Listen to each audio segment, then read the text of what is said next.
to show you how I display all of our new information week to week. So I'll show you my board and just how I have everything ready to go, organized for the whole year for my display board. And I'm also going to share with you some tried and true classroom management strategies and how I use them. And I hope that it's helpful for you if you're just starting out, or if you just need to try something new and fresh with your classroom. I hope that it will benefit you.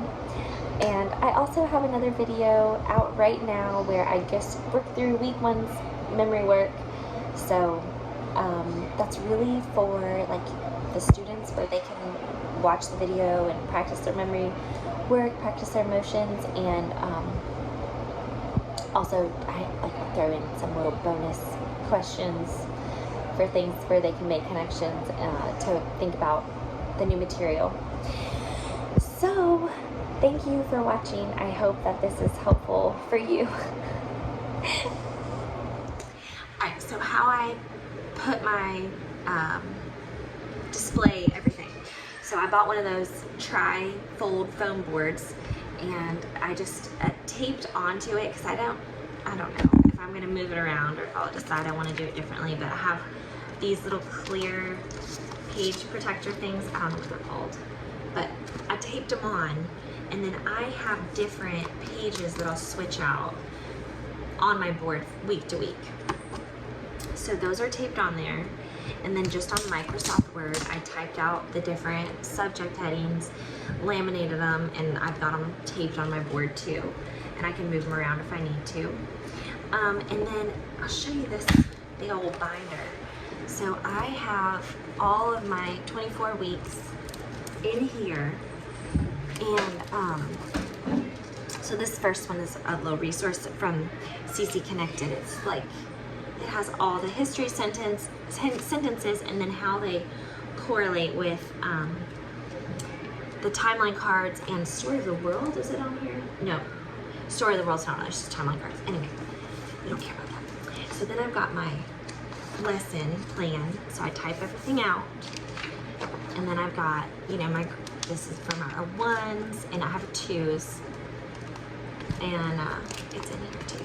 Then this is my English, 8 parts of speech, Charlemagne, science, math, and so that's it. And then my geography, I just use it on math.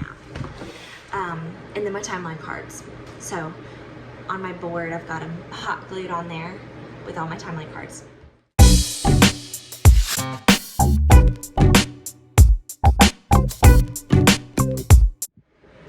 I wanted to start by just talking about how I manage my classroom.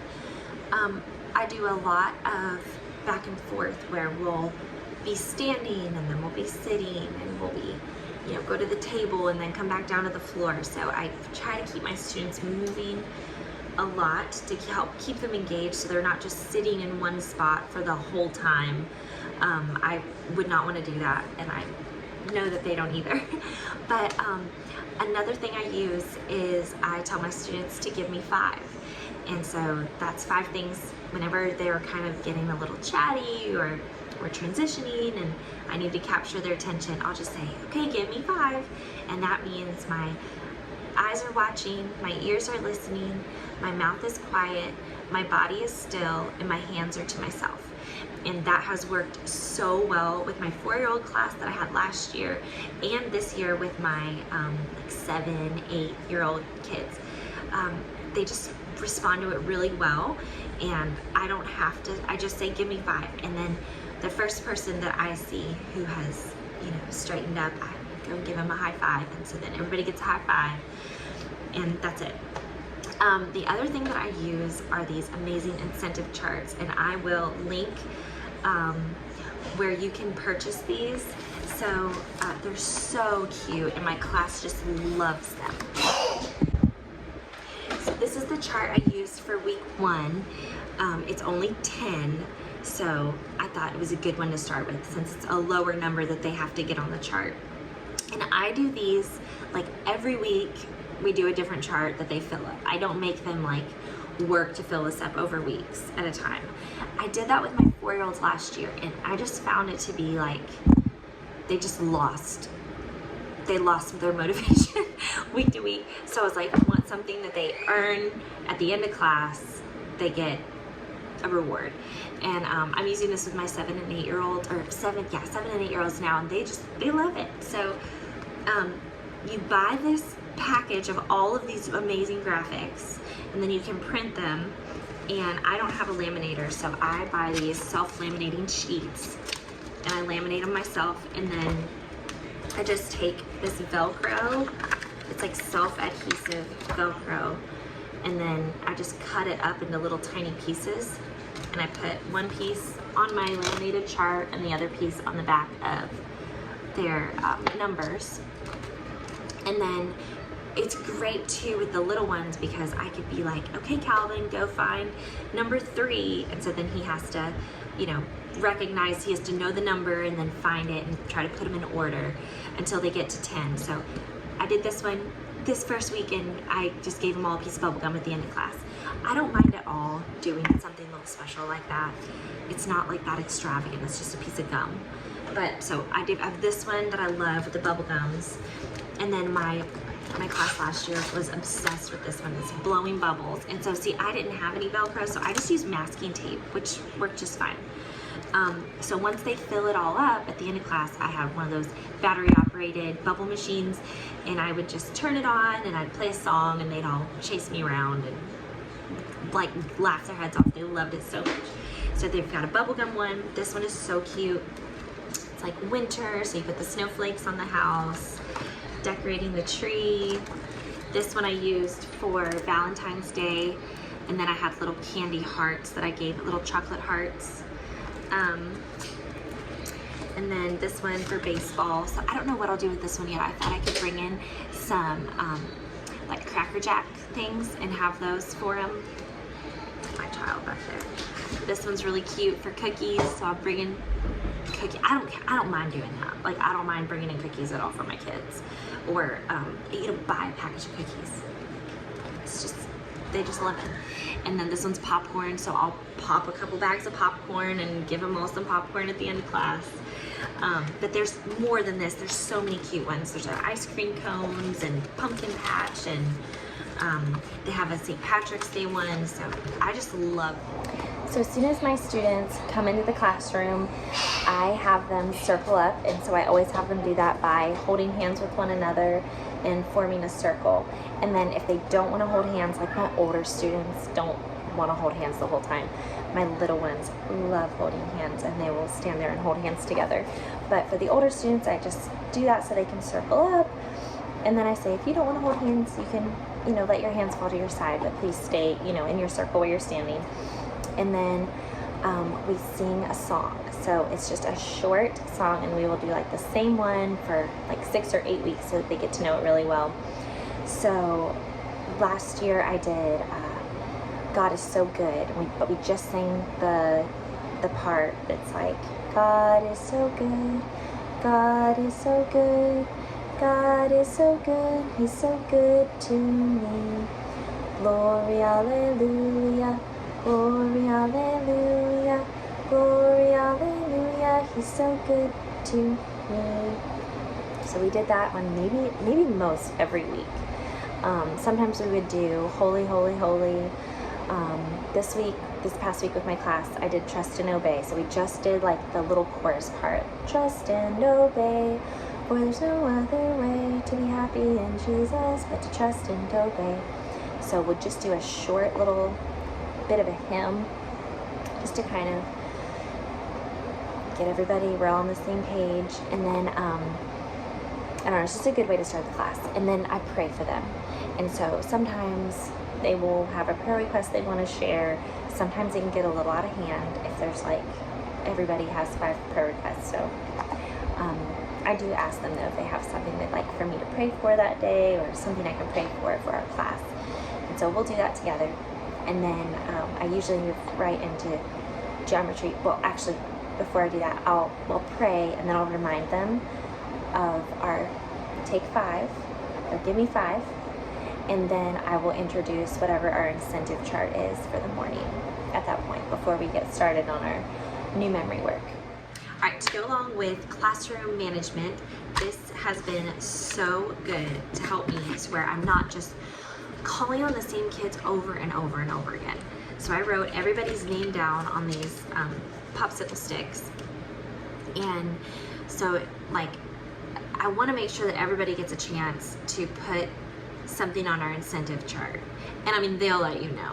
Like if they haven't had a turn, they're gonna let you know.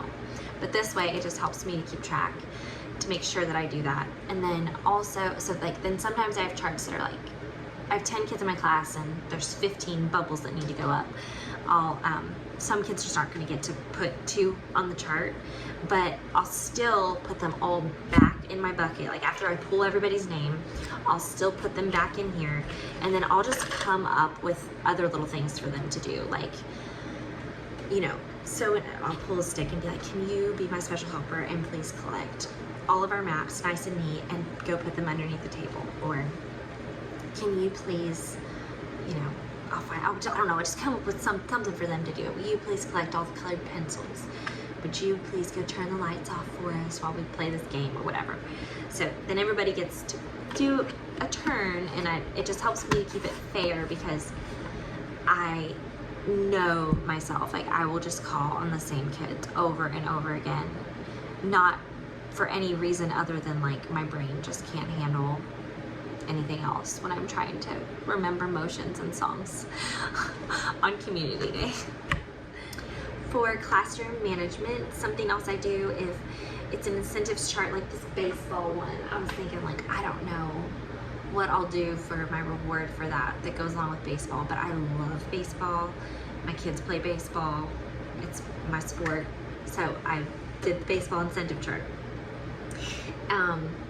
So anyway, I was just thinking what I could do is just let them add a sticker to their take-home folder, or to, you know, if they have a binder or something that they bring to class and take home. I made folders for all of my kids with their names. I wrote them in cursive. They're all red, so I can tell them, you know, get your red folder out and put a sticker on there. Come and pick out a sticker. So I went through a whole bunch of different cute little sticker pages that I have and cut them out so they can just come pick a sticker. But you know, whenever it's something like this that's kind of lame. I mean, it's cute. I think it's cute, but you know, it's not as exciting as like chocolate chip cookies or a lollipop. You know, maybe some kids don't like this as much.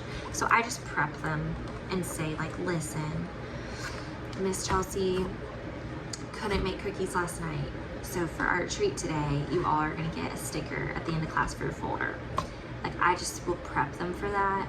And but like if it is something that correlates, like there's a donut one, so like it's really fun to bring donuts in. I will like not tell them that I brought donuts. I'm like, I don't know, we're gonna have to wait till the end of class and see what Miss Chelsea did. And they all know I brought in donuts, but I don't tell them. But if it is something that's kind of like not as great as a donut, I'll tell them. But I always keep like bubble gum. I just like buy Dollar Tree. Like I need 10 pieces of candy, so it's not that hard to just keep like a little candy stash. But I don't just do a treasure box. I don't just do a free-for-all. I try to like, you know, have it more organized than that, because it just helps me. And then I don't have to carry around like a giant treasure box every week, because I have 4 children and 4 backpacks and 4 lunches and my big foam board that I'm lugging back and forth. So this is just easier for me, but I wanted to show you that. If you're just not into, if you're like, I'm not giving them candy, I'm not giving them food, like that sounds horrible, just give them stickers or little tattoos. Those are in Dollar Tree sells them. So just another idea. That's something I like to do. Hey guys, thank you so much for watching my mom's video. I hope you guys liked it. If you did, hit that like button and the subscribe and the notification bell. If you want more videos like this, continue to browse on YouTube or whatever she posts it on. But thank you guys so much for watching. Love you. Bye.